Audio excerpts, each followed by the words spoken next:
మామ లేచింది, మా రూమ్ క్లీన్ చేసేసి అంతా నీట్గా మామ మంచము నేను చేసే పని ప్రతిరోజు ఇదే అనమాట. మామ లేడు మంచం ఉండదు క్లీన్ చేసేసి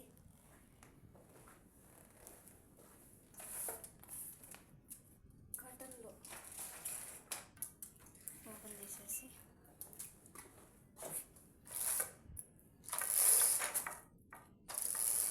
ఈరోజు ఈ పని క్లీన్ చేయడం మొత్తం చూడండి. బయట చూసారా, రోజు ఇదే పని మనకి, ఇంక వేరే పని ఉండదు. ఇదే క్లీన్ చేసుకోవడం, తినడం, పనుకోవడం, మామూలు చూసుకోవడం, అంతే. ఈ రూమ్ క్లీన్ చేయాలన్నమాట.